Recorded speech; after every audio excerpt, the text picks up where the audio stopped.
Hello everyone. हमें कैसे पता लगेगा हमारे फेफड़े जो हैं, हमारे लंग्स जो हैं वो खराब होते जा रहे हैं।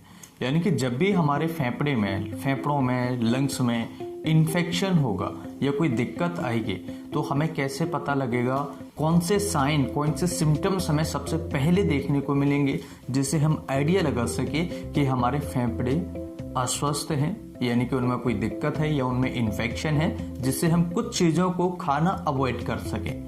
तो यहाँ पर कुछ ऐसे सिम्टम्स मैं आप सभी के साथ में साझा करूंगा। सबसे पहला सिम्टम्स होता है कफ का होना। अगर किसी मरीज को कफ होता है यानी कि खांसी होना, कफ बलगम दोनों में अंतर होता है। कफ यानी कि खांसी होता है, बलगम यानी स्पुटम होता है। तो कफ को बलगम नहीं कहते हैं हम लोग, कफ का मतलब होता है खांसी होना। तो अगर किसी को खांसी होने स्टार्ट हो गई है जो कि 3-4 महीने से कंटिन्यूसली है, 1 साल से कंटिन्यूसली है, तो ऐसी कंडीशन को हम क्रोनिक कफ बोलते हैं। जब ये खांसी लंबे समय से आपको है, दवाइयों से आपको आराम नहीं मिल रहा है, तो ऐसी कंडीशन में ये हमें शाइन दे रहा है, ये हमारे लिए एक संकेत है कि हमारे फेफड़ों में कुछ थोड़ी बहुत गड़बड़ स्टार्ट हो चुकी है। अगर खांसी 7-8 दिन में हुई है, आपको 7-8 दिन बाद आपकी ठीक हो जाती है, तो आपको इसमें घबराने की कोई भी जरूरत नहीं है। दूसरा सिम्टम्स होता है फीवर होना। जब हमारे फेफड़ों में कोई इन्फेक्शन होता है, कोई बैक्टीरिया वायरस आता है, तो हमें फीवर भी प्रोड्यूस करता है। क्यों? क्योंकि जब हमारा एयरवे में, हमारे शरीर में कहीं भी स्वेलिंग होती है, इन्फ्लेमेशन होता है, तो हमें फीवर आना स्टार्ट हो जाता है। क्योंकि हमारे सेल्स उस फीवर से, यानी जो बैक्टीरिया, जो वायरस गया है, उसके अगेंस्ट फाइट करते हैं। आपने आमतौर पर देखा होगा, कभी हमें चोट लग जाती है या हमारे पैर में सूजन आ जाती है या कहीं सूजन आ जाती है शरीर में, तो हमें ऐसा लगता है कि हमें फीवर आ रहा है। तो ऐसे सिचुएशन में भी आपका टेम्परेचर बढ़ सकता है। अगर फेफड़ों से संबंधित कोई बीमारी है, जैसे कॉमन कोल्ड हो गया, फ्लू हो गया, तो आपको फीवर आने के चांसेस ज़्यादा होते हैं। निमोनिया हो गया, ठीक है, या फिर आपको कोई ऐसी बीमारी है जो लंग्स से रिलेटेड, स्पेशली लंग्स के एयरवे को इन्फ्लेम कर रही है, तो आपको फीवर आने की शिकायत हो सकती है। तीसरा जो लक्षण होता है shortness of breath. Shortness of breath यानी कि जब हम सही तरीके से सांस नहीं ले पाएंगे, सही तरीके से सांस छोड़ नहीं पाएंगे, तो हमें दिक्कत होने लगेगी। और शॉर्टनेस ऑफ ब्रीथ के कारण हमारे शरीर में ऑक्सीजन का जो लेवल होता है वो कम हो जाएगा, जिसे हम SpO2 कहते हैं।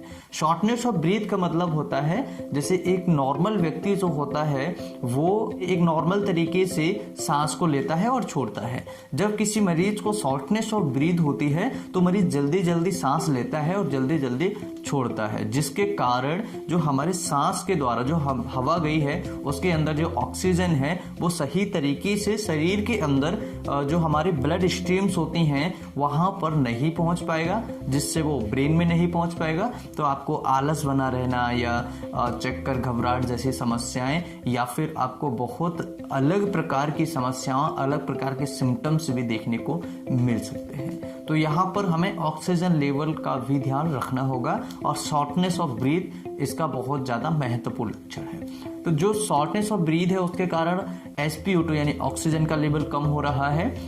ऑक्सीजन का जो लेवल होता है वो 94 से लेकर 100% के आसपास होता है, इसके बीच में होना चाहिए, तो ये नॉर्मल होता है। अगर 94 से नीचे आता है तो आपको डॉक्टर से एक बार कंसल्ट कर लेना चाहिए। और 94 से 100 के बीच में ये फ्लैक्चुएट करता है, कभी 94 हो गया, कभी 95 हो गया, कभी 96 हो गया, कभी 97 हो गया, कभी 98, इस तरीके से ये फ्लक्चुएट करता है। तो इसमें कोई घबराने वाली बात नहीं है।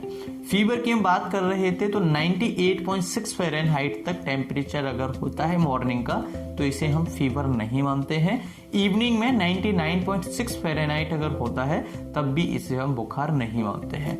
अगर 100.4 फ़ारेनहाइट से ऊपर जाता है तो हमें इसे फीवर की कैटेगरी में रखते हैं। इसके अलावा अगला जो लक्षण होता है लॉस ऑफ टेस्ट और लॉस ऑफ स्मेल।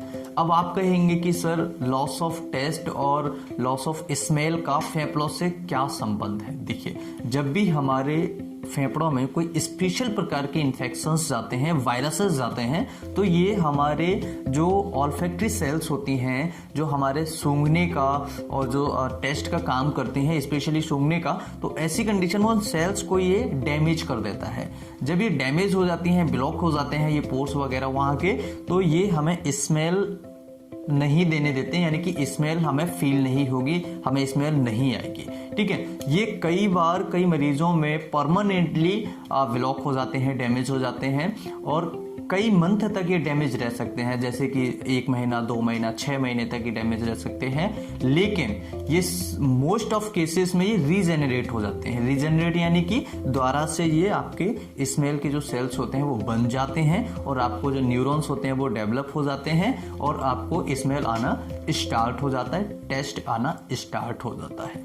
इस तरह से आपको ये सारे सिम्टम्स इंक्लूड करने होंगे। तो ये कुछ ऐसे लक्षण हैं फ्रेंड्स जिससे हम पता लगा सकते हैं कि हमारे फेफड़ों में कोई समस्या है या नहीं। सबसे पहला था खांसी, दूसरा था फीवर, तीसरा था शॉर्टनेस ऑफ ब्रीथ और चौथा था ऑक्सीजन लेवल का कम हो जाना यानी SpO2 का कम हो जाना, पांचवा था loss of taste and loss of smell होना।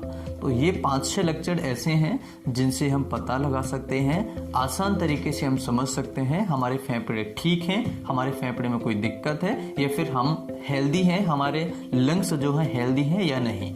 अब बात कर लेते हैं हमें डॉक्टर से कब कंसल्ट कर लेना चाहिए। देखिए, जब भी हमें ऐसा लगे जैसे शॉर्टनेस ऑफ ब्रीदिंग है या फिर खांसी है लंबे समय से, कोल्ड हो गया है, फ्लू हो गया है, तो आप कैसे पता लगाएंगे कि फ्लू है या कोल्ड है। तो जो कॉमन कोल्ड वगैरह होता है इसमें और फ्लू में अंतर होता है। अगर आपको नहीं पता है तो एक अलग एक टॉपिक है, ये बहुत बड़ा टॉपिक है जिसे हम डिस्कस करेंगे। तो कॉमन कोल्ड और फ्लू में थोड़ा सा अंतर होता है। और इसके अलावा अगर हमें कोई ट्यूबरकुलोसिस जैसे बीमारी है, निमोनिया वगैरह हो गया है, बच्चों में आमतौर पर निमोनिया ज़्यादा हो जाता है, जो स्पुटम बाहर निकलने लगता है कई मरीजों का, तो ये समस्याएं देखने को मिल सकती हैं। इसके अलावा कई ऐसे मरीज होते हैं जिनको एलर्जी होती है, तो ऐसी कंडीशन में भी कई मरीजों को loss of taste, loss of smell की समस्या आने लगती है, क्योंकि जो ड्रेनेज होता है वो पीछे जाने लगता है, जैसे कि PND की बीमारी है। कई बार साइनसाइटिस की समस्या में भी हमें ये समस्या देखने को मिलती है। मुझे उम्मीद है, मुझे आशा है कि आप इस वीडियो से आपके कंफ्यूजन सारे क्लियर हो गए होंगे और आपको डरने की किसी भी प्रकार से जरूरत नहीं है। मुझे उम्मीद है कि इस वीडियो को आप शेयर करेंगे, लाइक करेंगे, कुछ पूछना चाहे तो आप कमेंट करेंगे। मैं फिर मिलता हूँ उसी तरह किसी नए टॉपिक में, तब तक के लिए नमस्कार। Thank you for watching.